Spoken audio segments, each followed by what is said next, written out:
Oh man, guys, Deb's here, and I just picked up the coolest thing ever. I got a Neo Geo Pocket Color. I'm really excited because this is a really cool system, and they're not exactly obscure, but they're not like super easy to come by, like outside of eBay and stuff like that. And plus, this one is boxed, so I'm super excited. So, alright, let's just get this open. It's a pretty hefty seeming system. Alright, here we go. Alright, let's see. Would you look at that? A little minor wear and tear over here by the D-pad, or not the D-pad, the digital analog stick. Still really, really cool. Well, let's try to get this out of here. Oh, would you look at that? It's a beauty. Alright, there we go. I'll try to fix that. Alright.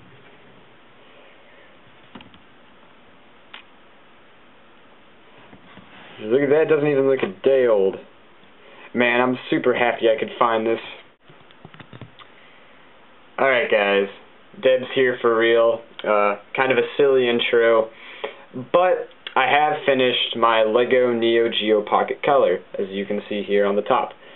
Now, I got my actual Neo Geo Pocket Color on Craigslist probably almost a year ago, and it came boxed, which I thought was really cool.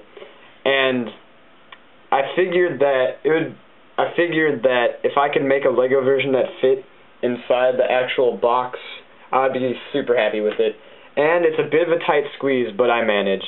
So I just kind of had to show off in the intro. I'm sorry about that. But anyway, let's get into the actual creation itself. And also, for the first time, this will be posted on YouTube before Flickr. It's about time you guys get the better treatment.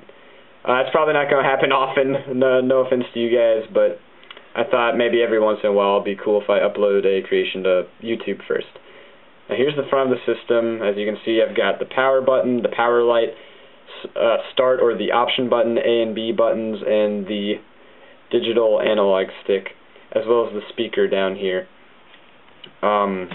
Which, as you can see here, really the only detail I'm missing are these little things down here, those 9 little bumps, or not bumps, divots, which are kind of weird.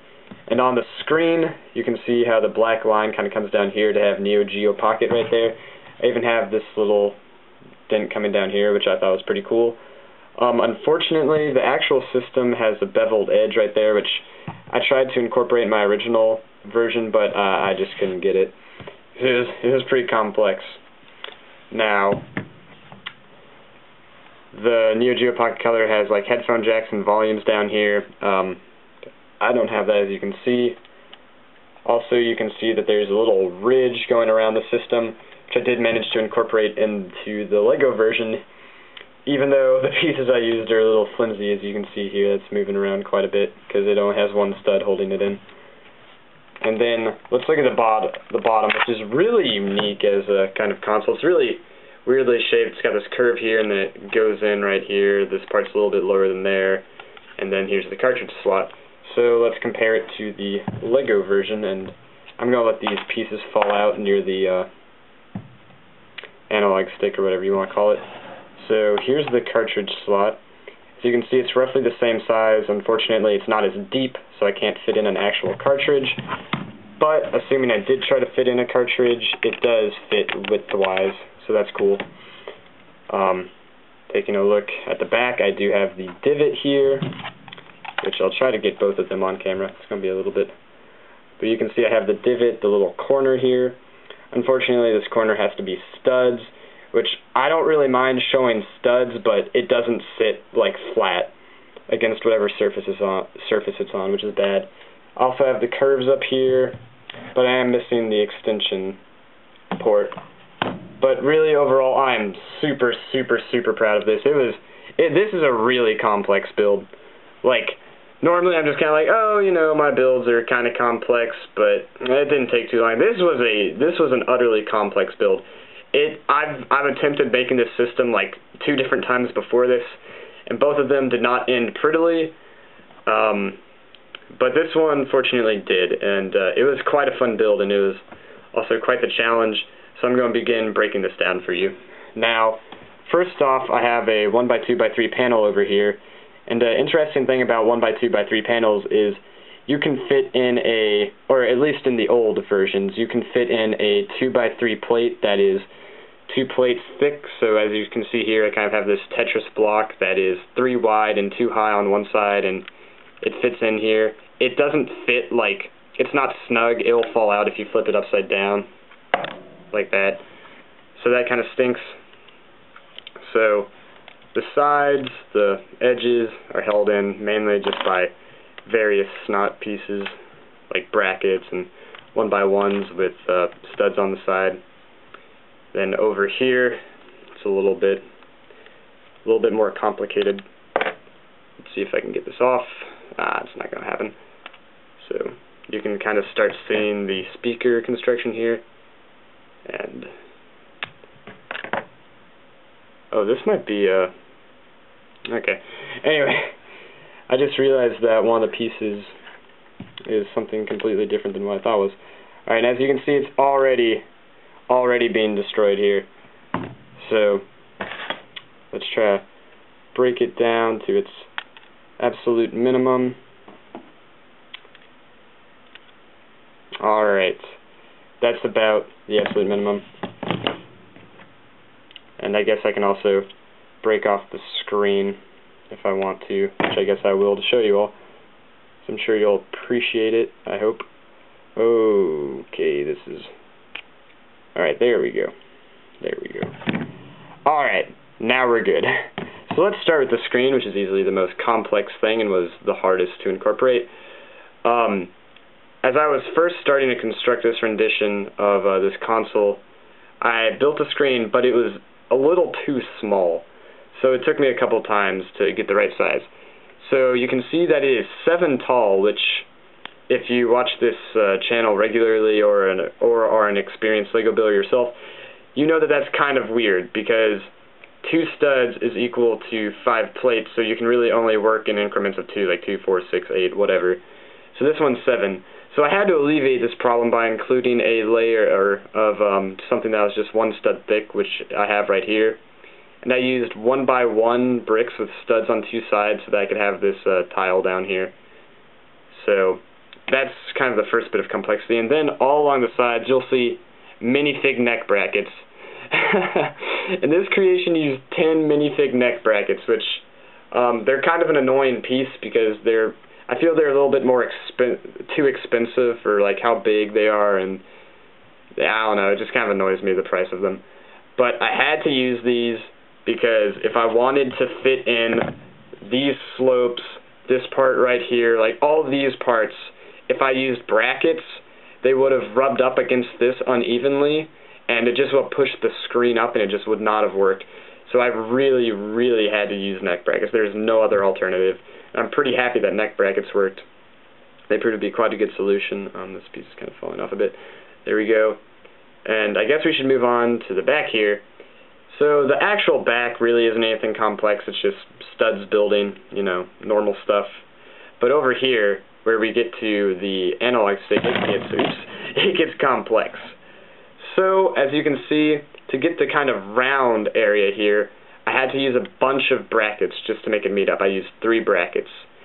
And then over here, to get these little squares, the stud squares, because they had to be studs, I used one of the new pieces, which you can't see it here because it's wedged in between this 1x3 and this area over here, is a 1x4 tile with a stud on either side, so it has so it's just flat at the 2, which is being held in place by this bracket, which in turn is connected to here, these 2 areas, so that I can have this area right here, which actually, if I took this off,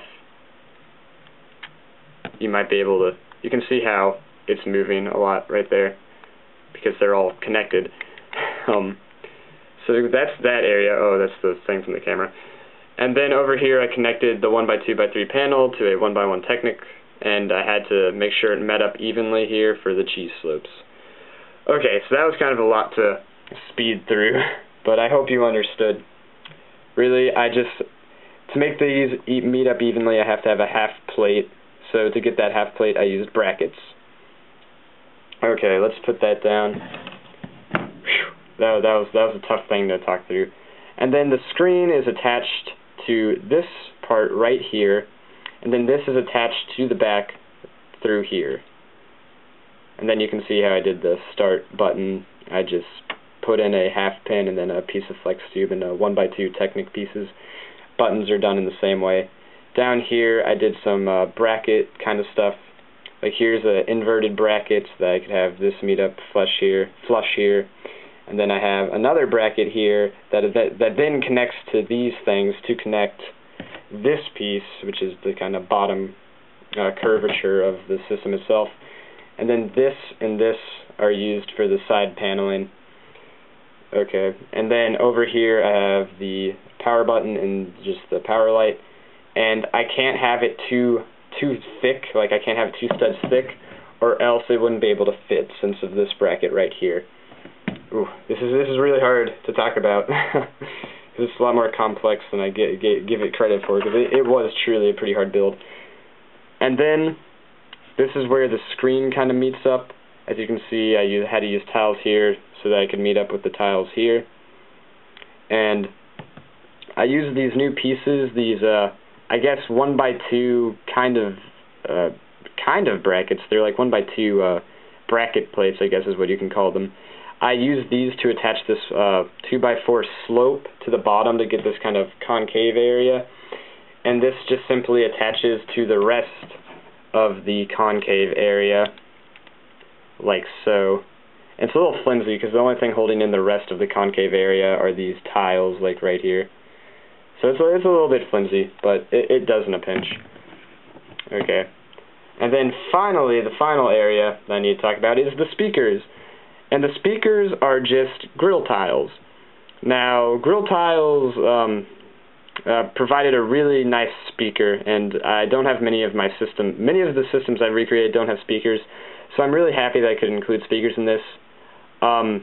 So that they all stayed in, I used lever pieces which you can shove through grill tiles, so that's how they kind of all stay together. But I also need a space right here for the bead parts of them. So that's what I did there. And forgive me for like talking so fast and stuff like that. My battery is dying, so I'm trying to rush through this a bit. Okay. So let's connect that back to there. And then this little stud here allows for the paneling to be connected like so. So that's pretty much all the complex stuff. And I'm pretty happy that I managed to work it all out. And I'm putting the screen back on over here just because it's easier to do it with 2 hands and without having to keep it in front of the camera. Okay. Alright, they're just back on, just kind of snaps back on. You can see the back. And then I had to make sure that the cartridge slot, which was one of the hardest parts to do, was completely blade, because I didn't want it to be a different color, because I wanted this to be a creation that was whole, like, no matter where you looked at it, you could tell it was this, the Neo Geo Pocket Color, unlike the Game Boy Advance SP, which if you were to turn it around, you'd see all these disgusting innards showing you kind of how it works, that in that case were unavoidable, but in this creation I was convinced they would be avoidable. So this attaches here, and one of the reasons I'm uploading this to YouTube first is I plan on using some Lego stickers to kind of undo some of the tension. As you can see over here, the piece rises and these kind of stick out, so I kind of want to use a sticker to keep it together over here, which I don't consider cheating. It's really pushing the limits, though, of calling that purist, I guess. But, you know, to each his own. And, yeah, let me just kind of finish it up. And this creation's a little bit flimsy. I wish it could be a bit more stable, but I'm still overall very satisfied with it. Really, it's just this top left corner I wish would be a little bit more stable. Alright, yeah, can't attach this tile.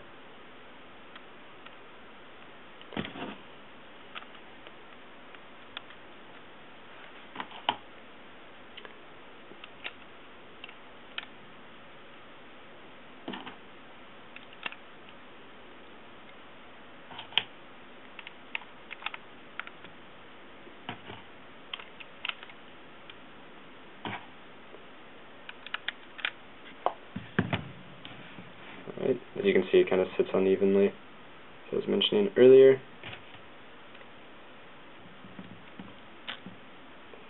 And I guess one last little detail that I didn't really talk about was the joystick, which is a plastic Lego wheel, like not Rubbermaid. They're kind of weird. They were only in like 2 sets or whatever. Fortunately, I had one of those sets when I was a kid. Oh, this is kind of annoying. Hold up. This piece won't go in. Oh, look at it. Okay, there we go.